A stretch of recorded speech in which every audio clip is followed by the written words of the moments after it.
I mentioned how tough this business is for anybody, but for women, and especially that period of time, it was very much a man's business. And for you to have found the success you did, and you didn't try and become like Howard Finkel in that style. You didn't wear the black tuxedo or try and you did it your way. And I don't know if you look back now and realize, though, that you really were breaking through a lot of boundaries within the business that had been in place for decades and decades. It had, and it was unheard of. And when this started, the thing how it started really was I got a call. My parents got a call, rather. It was right after Vince Sr. died, and it was a fellow that had worked for my dad. And I dropped these names, but John Ringley, and he had been married to Francis Crockett in North Carolina. But anyway, all connected. Still, you know how the wrestling back then, they were all connections. And he happened to ask my dad if there was still a wrestling ring around, because this is what was getting ready to happen. Vince McMahon Jr. was going everywhere. Once his dad had passed away, then that alliance towards the other promoters, he really didn't care. And plus the fact you're looking now at 1983, and you already had Georgia Television just going out to everybody. You know, we're getting cable, we're getting satellite, and so you have more choices. Then you have Madison Square Garden. So, you know, all of a sudden, wrestling is now being piped out of New York, and gosh, Leroy, why don't you get any New York stars? So anyway, we sold the business in 82, 83. Vince came, and I ended up working because I had a ring set back when my dad sold out to Bill Watts. And that one ring that was in a back pasture at my dad's ranch became alive. And it was authentic. It was it was a free suspension ring, all steel, and then we had 2x12 by 18 boards on it. So when I say free suspension, that's how it was. You had cables going underneath it. I'm pretty proud of the design, and I still have that ring here today. But that's how I started. So a lot of the boys knew that ring and that it worked well. And the one, Terry Garvin, that had been in the territory with my father and worked, he was now doing the booking of the ring. And I got a couple of shots, one being in Oklahoma City, and to prove myself. So it started really, really from the ground up. So for 2 years, I was doing just providing the ring and doing anything I could, because in my mind, I knew the business well enough that these guys are flying in. They don't know anybody locally. They've got to trust somebody, because they are running opposition now to every promotion that's in the country. And here I am, because without a ring, you don't have any show. So that's, even though people don't you don't think about the groundworks of it, but I have a ring. And that helps. So one night, and it was in Memphis, Tennessee, I happened to take my mom and my dad. I used to rent motorhomes so I could take my dad on the road and he could be around the business. I pulled this 18-foot steel ring behind it. And there was an announcer that was over there in Mid-South Coliseum. And again, here the guys fly in. It was Jack Lanza. You knew him well. And I could just see, I'm at the ringside and making sure the card, everything else, and the music's right, everything's good. And this guy's up there from a radio station, and he's just acting like an ass. I mean, it's like, hey, what? It was, right. And I could see, I could see the agent, which was Jack, and Jack came there with his clipboard, and he was like, get him out. He looks at me, and he said, come here.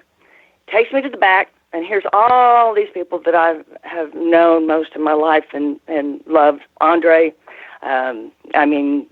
David Schwartz was, all the big talent was out there, and it was a huge show. And he says, you know how to announce, don't you? And I looked at him, and I'm like, I've never been up to ringside. And he goes, oh, don't give me that. Really? Crap. And he said, you were raised in the business, your dad had you up there. And I go, no. And I'll revert back to what I said earlier in our interview. Yeah.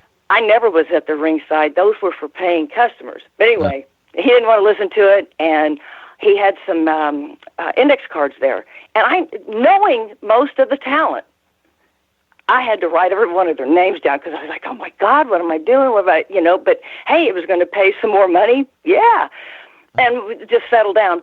But the biggest thing was my dad was out there in the audience, my mom and my dad. I get up there, and I don't know, it worked. I had my tuxedo on, and I just probably about 3 octaves higher. I was squealing, but I was there and got it done. And Jack Lanza came back, and he said, we could probably work this in where you could be, providing the ring, and, it, just come in and you can do the announcing too. Hey, are you kidding? Sure. So it kind of went on for another year like that, and then the Houston thing developed. And then when Vince finally got to see the tape of the one that I sent him, that's how that happened. And that was probably the boldest move I ever made, because I thought, you know what? Again, I'm taking everybody back. This is 1987, and there's not any cell phones. No. Pretty primitive video cameras, but this guy that I happened to call, because I was there early, obviously, to put the ring up, and I'm thinking to myself, I'm like, how is Vince ever going to see this? I'd always ask Jack, or I'd ask one of the other agents, hey, does he know, does he ever get to see the show? Does he have any idea how the reaction to the crowd is? No, he doesn't. So I happened to get in the phone book that afternoon and just happened to look for a videographer. And this guy came down to the arena, told him what I wanted. I said, I don't want anything longer than really 10, 12 minutes. I think we ended up, maybe we had a 15-minute deal. But here we had a sold-out crowd. We had Hulk as the main event. So he needed to see this. And what he also needed to see is that there was a little announcer that was in there, but I didn't want to make it about me. I wanted him to know how I was bringing him in and how I was announcing him going out, but also pan the crowd. And that worked. And never knowing what it was going to lead to, but I thought this here, was a short, simple note. And those kind of things, there was progression in there, but also handling yourself.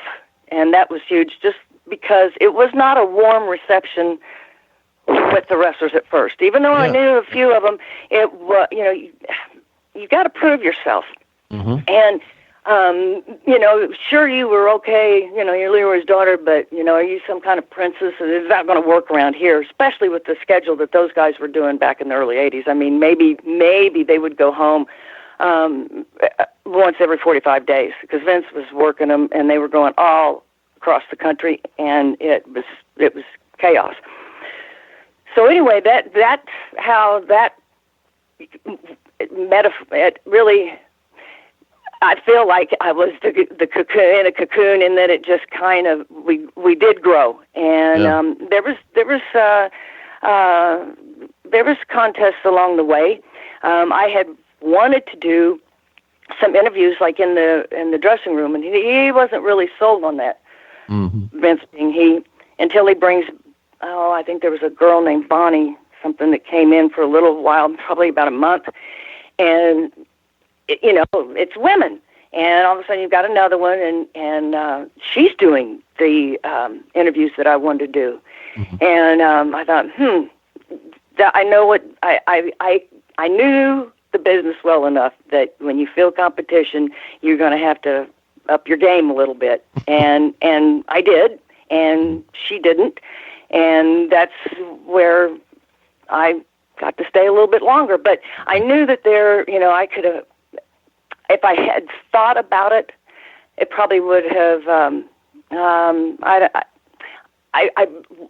glad I didn't think about it, Sean. I'm really glad, because I just kept moving forward with the job that I knew, but I had no idea of the women now that saw that then and wanted to get into the business or get into the television part of it. And I was fortunate enough to hold on to that position up until 1994. So, halfway through 94. So I was with the company 10 years. Oh. And I learned a lot. I saw a lot. Sean, you did too. We did production meetings together, and there's things that you just there'd be things that would happen, and they'd wait till the first one saw it, or was I going to break and start laughing, or was I going to be Miss Goody Two Shoes?